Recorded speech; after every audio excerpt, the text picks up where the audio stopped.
Want to know how you can both save time and boost revenue? Did I get your attention?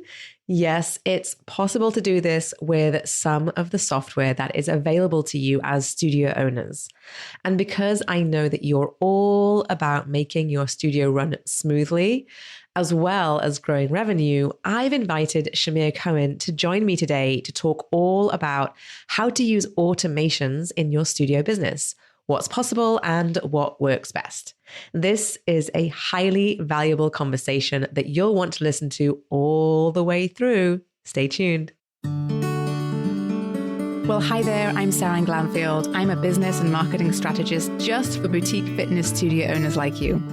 If you're ready to be inspired and make a bigger impact, you're in the right place. All you need are a few key strategies, the right mindset, and some support along the way. Join me as I share the real-life insights that will help you grow a sustainable and profitable studio. This is the Pilates Business Podcast.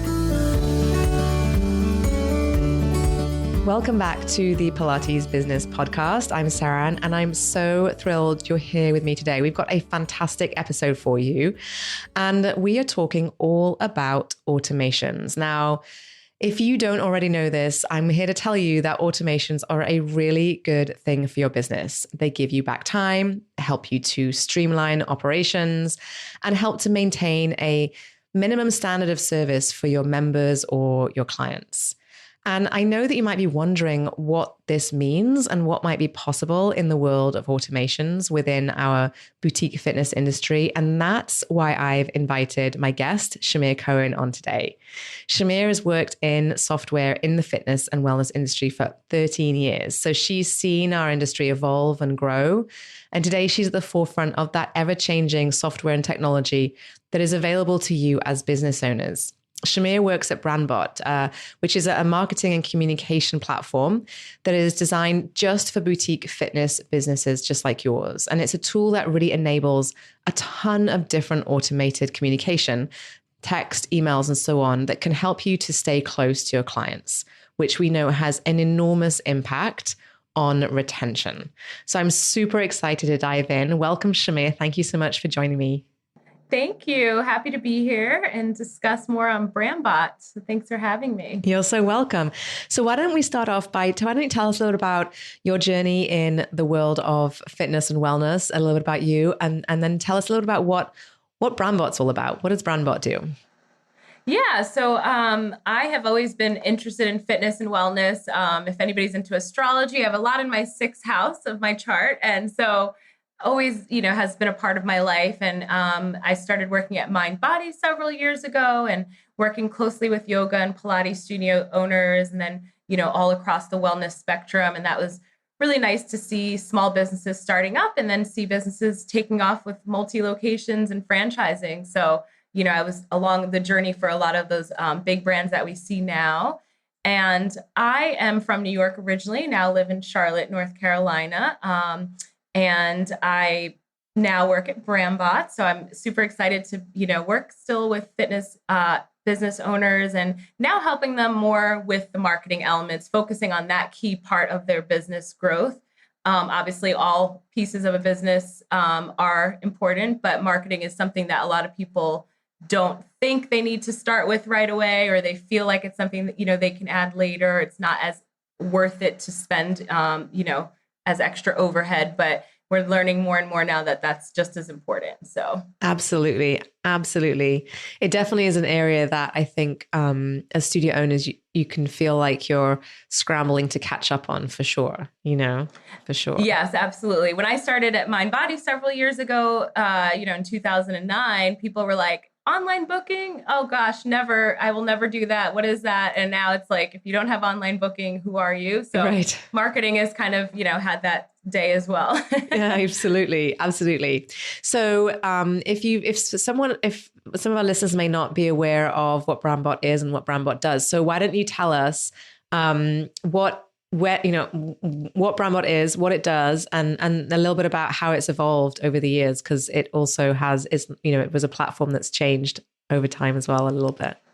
Yeah, for sure. So Brandbot, I like to say it's a communications platform a customer journey tool. The goal is to help move clients through the stages of their customer journey with your business as quickly as possible and very authentically, so that the right touch points are created automatically at the right stages of that client's journey with you. So we want to get those leads converted into the intro deal. From intro deal, we want them on membership or package or whatever your journey looks like. And we obviously want to have those touch points for retention and celebrating things like milestones. So that's where Brandbot can come in, as far as creating those very authentic touch points right at the moment of a purchase or a visit behavior. So that's what we kind of help, and we help automate a lot of it. Fantastic. And that is, you brought up some really interesting points. So I want to come back to a little bit is, thinking about that customer journey really from the very beginning is kind of important really for all business owners to think about how to draw in clients at the very top end of, perhaps the funnel or the customer journey. But once folks have walked into the studio, it's not as though they're a done deal, right? It's sort of, there's a lot that we need to do to get them curious, get them interested, keep them interested, and then turn them into that sort of long-term loyal brand ambassador and champion of your studio, which is what we want all of our clients to be. And so there's sort of these various phases that folks go through. And if you design the customer journey from, the point in which they kind of make contact with your business and share, and you can share with them a little bit about what you do and who you are. They book into the studio, perhaps they take a class, there's another follow-up class, during that intro period. Then they'll move into buying a package and then another package. And you want to make sure that they're sticking around, because we know that once you get a client in the studio, then it's all about that ongoing, lifetime value of the client. And that's what we're aiming to optimize truly in this with this tool. Yeah. 100%. Yes. Yeah. And I think when it comes to automations, so what does that look like? Can you give me a couple of examples for what that might look like? Let's say if it was a new client coming into the studio, how you'd integrate Brandbot into that experience. Yeah. So, just we can talk about like the lead journey through that whole customer journey from lead on. I mean, so first the lead comes in, whether or not maybe they created a profile to book with your software and they didn't book or buy anything. Or maybe Brandbot has a form feature. Those forms can embed on your website so they can fill it out if they're interested in your studio. Once they do that, can create their account in the booking software, and it can then put them into a lead automation, which the goal of that is to nurture that lead into their first purchase. So we have automated emails and texts that can go out, and also automatic phone call reminders for staff to, if there's an extra touch point needed. So maybe let the emails and texts tell that lead about your intro deal. Our system for many of our integrations also has dynamic landing pages. So instead of bringing them to your buy page of your website, where they might have to filter through all your pricing options, you can say, hey, lead, we want to let you know about our intro deal. Send them to a landing page to purchase, make it really streamlined. And our landing pages have cart abandonment. Yeah. And I think there's a really important point to make with that, which is that what we know from analyzing a lot of data is that when people go to a website and there's lots of different buttons to click, people tend to get distracted and bounce around, and then sometimes forget why they're there in the first place, and then get distracted by their kids needing them or something else, the doorbell ringing, and then they never get to do the thing that they perhaps showed up thinking they would do, like book a session with you. But if they go to a landing page where there is one call to action, so one form to fill out, one button to click, they're far more likely to actually take that action, which is why having that dynamic landing page is actually really, really helpful. Yeah, I 100%. That's people have, they don't low attention spans, and we just want to make everything as simple and easy as possible. We don't want distractions. And that's, the main reason why landing pages were created, just to keep it really like a tunnel vision for whoever's looking to purchase. Exactly. One thing, do the one thing. Yeah. Exactly. Yeah. So, from lead journey, then you get them on your intro deal. Now what? Well, we hear from a lot of studio owners that some people buy an intro deal. They might, let's say it's a week of unlimited classes, or it's a certain amount of private appointments. They'll not use it right away because they forgot. Maybe it was a really good deal, so they're just holding on to it. So we have those automated prompts like, hey, I know you took advantage of our intro deal. We'd love to have you in for your first class or appointment. So automatically they can get that. And that's only going to go to people with the behavior of no future reservation. So our system is very intuitive where not everybody's going to get the same messaging. So we can say if it's a 1 month unlimited intro deal, if 2 weeks goes by and they had between 3 and 5 visits, send them this text, congrats on coming in multiple times for the intro deal. If they had less than this many visits, say, hey, we want to make sure you use up your intro deal and we see you again soon. So certain messaging going to certain people based on their behavior. Right. And, I see that a lot where clients will buy the intro pack and they'll say could be a pack of 3 or 5 private sessions, or it could be a discount on a pack of 5 classes, or it could be, like you said, like an unlimited week or 2 week pass to classes. And, either clients will book one session and come and then never come back, and then their package expires, and that's kind of a real shame.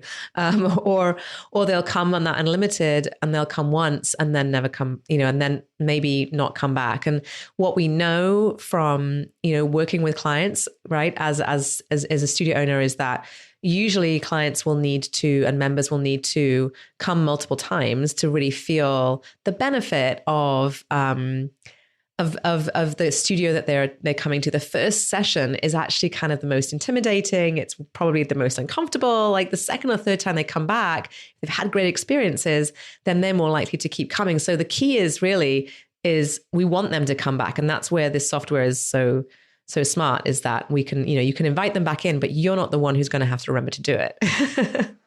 Exactly. And what's nice is we also have a first visit text, which I've received. And before I worked at Brandbot, and I was like that. I literally thought the owner maybe was trying to flag me down and I ran out of the studio, and now she's texting me to see how the first class went, or the manager. And I find that text is great because it's the first step of building the relationship with that new client. So I feel like, if you ask them, how did that class go? And they provide feedback, I feel more people are seeing conversions on intro deals to clients that are responding and are getting those initial communications, and they're tickled that you're checking on them. And then they're, excited to book again. If the text can go out as quickly as 30 minutes from their class. So they probably still have endorphins running, or like excited to, answer you. So that's awesome. And all of these obviously can be 100% customized to whatever you want to say in all of these, in all of the messages. Exactly. We want you to go in and make it your brand voice, add your images, your, design everything from, on the emails so that they're really exactly like your brand aesthetic. And, but yeah, you can change the cadence of the communications, the mix of emails and texts. And that's, what we find is makes it more authentic. So it doesn't feel like a blast that everybody's getting it, especially because you can put parameters on, like if they had this many visits in this amount of time, then send them this. So it's like, hey, I know you visited 5 times last week. We wanted to let you know about this 5 class package in case you want to, whatever. So having it, you be able to like reference their behavior in your text or email, because it's only going to people with that behavior. It makes it more authentic. It automatically will fill in their name and details, and they had no idea it's an automated text or email. Right. And so you're building that relationship, but it feels like it's very genuine to the client, which is really important. And let's be honest, if we had the time to do this, an individual basis, we would be, but we are not. We do not have that. Right? Exactly. And that brings up a good point with our automations. If you forget, like you don't have time one day to send that text, it's still going out at that right opportune time where you get them at that visitor purchase behavior when it's most effective. Right. Yeah. And the timing is really important, I'd imagine. When it comes to sort of thinking about when's the best time to send those emails, when's the best time to send those text messages. And that comes down to thinking about that customer journey. Yes, 100%. Exactly. Yeah. And the experience that you want your clients to have. So the welcome, the lead nurture sequence kind of gets them from that first welcome session, which into then what the next package purchase, presumably, right? Yeah. So if they're a lead, most businesses have an intro deal. So once they purchase the intro deal, they're removed from our lead bucket and put into the intro deal auto campaign. The goal of that is to, prompt them to book and, communicate with them throughout their intro deal journey, and then even upsell them after. So our system can automatically upsell based on a client's behavior. So let's say it's a 1 month unlimited, somebody came in 10 times. We can say, hey, I know you came in that many times. We thought this package would be a great next step for you, or this membership. So it's kind of like recommending next steps automatically based on the client's behavior. Only certain people will get recommended a membership. If somebody came in once, if somebody emailed me about a membership, I came once, it's like, I like the class, but let me get a couple more in before I commit to a membership. So it's a little bit easier to convert from there. And then if they do purchase a membership, we have a campaign that can welcome them. There's red flags in some of our campaigns. So if that member had less than this many visits in their first month, send them this email. We want to get ahead of retention. After 30 days, tell them all to review you, link them to review you on whatever sites you want, Google, Yelp. And then once they start hitting those milestones, they can automatically be enrolled in a campaign, maybe ahead of the milestone, prompting them to take that next class to get into the 100th club. Once they do, they can get that congratulations. They could say, see the front desk, we have something for you. And our system can even automatically create a task for staff of the location to know that somebody hit the milestone and maybe have a gift bag waiting. Fantastic. Yeah. So it's really thinking about how you can continue to keep that client engaged all the way through their customer journey. Awesome. Yeah. So, so we've got a couple of different sort of ways of automations there that work really nicely. So can you tell me a little bit about what results you see with the studios that use automations like this in their studios? What are the outcomes? Yeah. So what's nice about Brandbot is every auto campaign and every landing page, most of our features have insight. So you can track who's filling out the form. We have forms for surveys and feedback and ratings. What are the ratings? What is everybody responding to these questions? And then our landing pages, how much money has this landing page brought your business?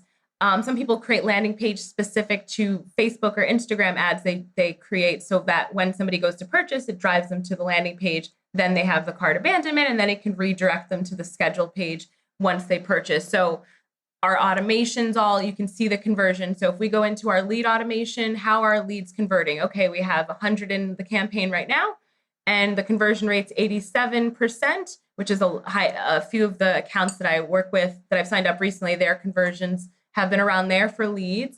So I know, and I can click into that and see who actually converted, and see all their details. So if I want to know how am I converting intro dealers into follow-up purchases, I can go into that campaign. And if you see there's any low conversion, you just know maybe we need some more text. Maybe the language in the emails is not as authentic. But generally speaking, you can track all of that and make tweaks. But we see most of our clients with above a 50% conversion rate on most of their campaigns. And very often, like with the lead campaign, we see much higher as well. Wow, that's really interesting.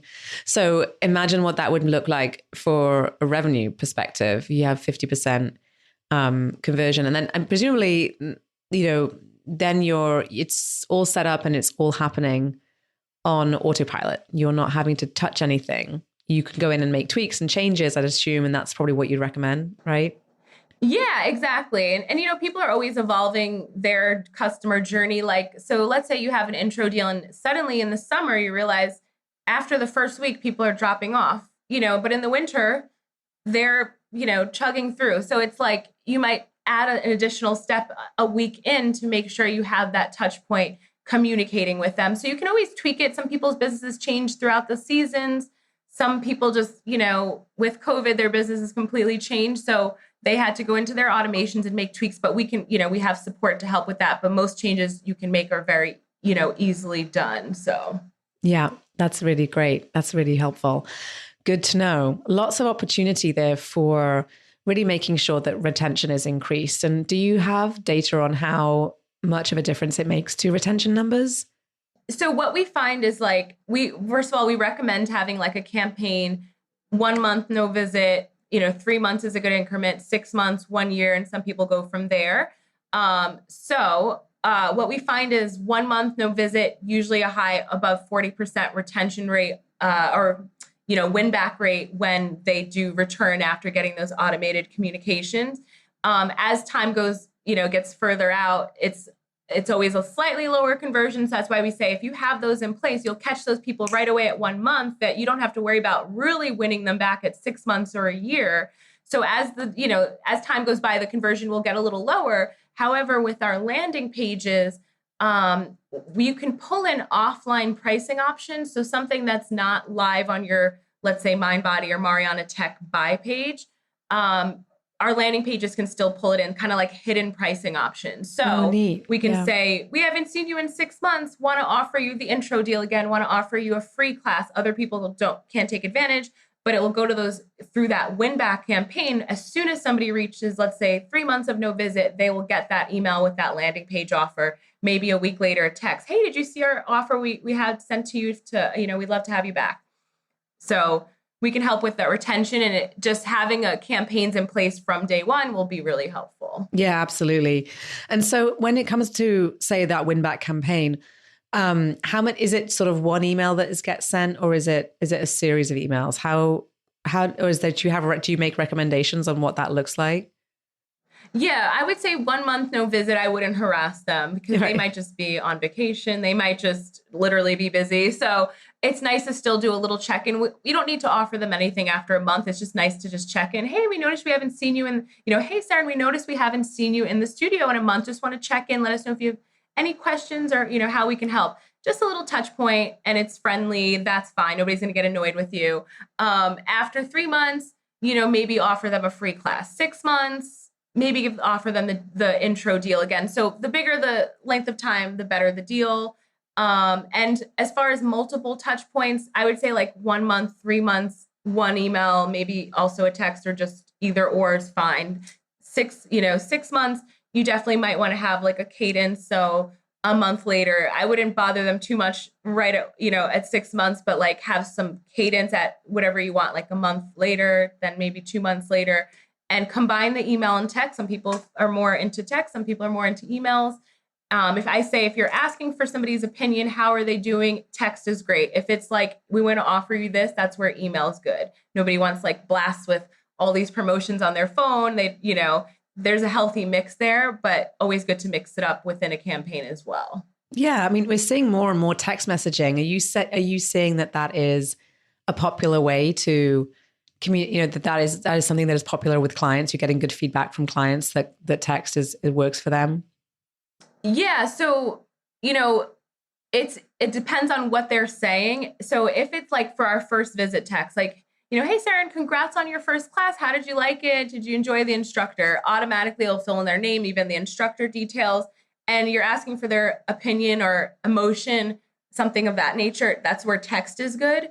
So we find like a mix of text and emails, but when it's more like you're getting their feedback, their opinion, asking how something went, that's where people are happy to respond through text. If it's a promotion, if they're not interested or, whatever, they're going to ignore it. And it's better to do through email so that they don't unsubscribe from text and then miss all of your text just because they didn't like that you kept sending them blasts about, a promotion or something like that. So there's a healthy mix in there. I would say emotion is good for text or feedback. And, one of the things that I get feedback quite a bit from studio owners on is that they don't want to feel like they're harassing their clients.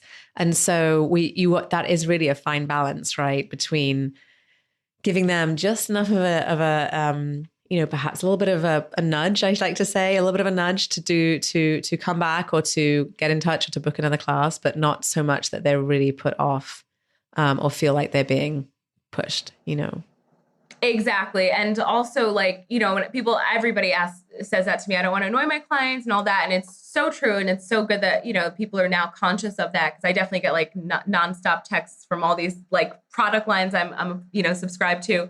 But with that said, because our automations fire those emails and texts, like based on a visitor behavior, most of the time, that's when you'll have those emails and texts going out. It feels like I made this action, so I'm getting, a text as a result. Like I just came in, they're checking on me. I just purchased the intro deal. They're seeing if I have any questions on it. It feels more like customer support, or like I finished the intro deal and I had between 5 and 10 visits. So they're just recommending something for me because they know I obviously liked the classes because I came in 10 times, versus like texting things that are, not based on a behavior that can seem more like spam Right. to consumers. Yeah. Yeah. Yeah. It's a fine balance. Again, I think it all comes back to what we were saying in the beginning, which is thinking about that customer journey and the experience you want your clients to have in the studio. And then, when it comes to what you're sharing with them, I talk a lot about sharing incentives from a pricing perspective and promotions, but also sharing it in a way that also elevates your brand and brand messaging. So within these emails and these text messages, it's not just about pushing a discounted price and the next discounted price and the next discounted price. It's also about saying, hey, like, this is what we're all about. This is what our brand values are. This is what we promise we'll give you as a member and a client of our studio. And all of these there are lots, what this opens up really is a lot of opportunity to reinforce a lot of the marketing messaging that really helps to elevate the brand and build that connection with your clients. And so I know that a lot of people see it as sort of like this, or some people kind of feel like maybe it's just like this pushy sales tactic, but actually it's just another way to really build that really solid, strong connection with your clients. Yes, 100%. Yeah, it's that's what we say, like Brandbot really helps with relationship building, and that's key. Like, I used to be a member of Pure Barre, and just because now I moved, but I've taken 1,000 classes. Every time I reached a milestone, they celebrated me in class. I got a pair of sticky socks that said 100 Club, then 500 Club, 1,000 Club. And it was exciting for me, and I felt like so celebrated. Like when I came in for the day, they already knew that I hit the milestone, and they had a system that could tell the staff this person hit milestone. They had the gift bag waiting with my socks, and they announced it in class, and I just felt like very motivated to continue and hit those milestones and not get behind. And I felt like it was such a family, and that's definitely helps with retention. I was very loyal to them. Yeah, 1,000 classes. Yeah. Yes, it sounds like it. Absolutely. Oh my goodness. Fantastic. So tell us a little bit about what type of studio would benefit from using a software like Brandbot and including some of these automations in their marketing campaigns and marketing communications. Yeah, I mean, we definitely work with class-based businesses. We have appointment-based businesses as well. We focus on visit and purchase behavior. So if you're in the wellness fitness industry and, you have bookings on your schedule and that, classes and appointments people can book, and, you're looking to streamline the customer journey as far as that goes. Like if you have leads that you're looking to manage, you have an intro deal that you want to upsell from, we've signed up even outside of fitness and wellness, but I would say like our focus, all the features we will continue to develop will be more relevant to the fitness and wellness industry. Fantastic. Thank you so much for sharing. That's really helpful. So much really interesting and useful insights. I could keep talking and asking you tons of questions about all this stuff because I think it's so important to be thinking about that experience you give your clients, not just when they're in the studio, but when when they're out of the studio as well. And those text messages and those emails that they get from you is such a big part of that. And an opportunity, like I said, to sort of deepen that connection and deepen that relationship. And especially for those new clients, to keep them interested and engaged in those early days really, really pays off down the road. So I'm a big fan of automations. Yes, I love them, and everybody needs them. So tell me a little about where we can find out more about Brandbot and where we can learn a little bit more about what's possible with the software. Yeah, so anybody interested can go to brandbot.com, and then there's a form on the website they can fill out and get scheduled for a demo with me. We'll do a screen share, and I like to find out about your customer journey, where there's gaps. Some people focus on lead journeys and then they forget that it's easier to retain than to acquire new leads. So we kind of work on where they're finding fall off and what they need help with, what they need to automate. And that's kind of in the demo that I'll show you how we can help with what their struggles are and goals are. So Built by Brandbot on Instagram and brandbot.com are the two places you mainly can find us. And that will direct you to me. I'm going to link to that in the show notes as well. So you guys can grab those there too. Well, thank you so much, Shamir, for joining us today. I really appreciate you sharing so openly all of your insights and information about this topic. And it's fascinating and really beneficial for everyone to hear. So thank you. Yeah, my pleasure. It was so lovely chatting. And thank you to your audience for listening. Thank you. So I hope this was helpful to you as you grow your boutique fitness business. If you're loving what you're hearing, I'd be really appreciative if you could take a quick minute and go to wherever you're listening to this and rate and review this podcast. It would mean a ton to me and will help to get this podcast out into our community so that more teachers and business owners just like you can feel encouraged and supported on their journey in our industry. Did you love this episode and want more? Head to spring3.com and check out my free resources that will help you run a profitable and fulfilling studio business. And before you go, one last reminder, there is no one way to do what you do, only your way. So whatever it is that you want to do, create, or offer, you've got this. Thanks again for joining me today and have a wonderful rest of your day.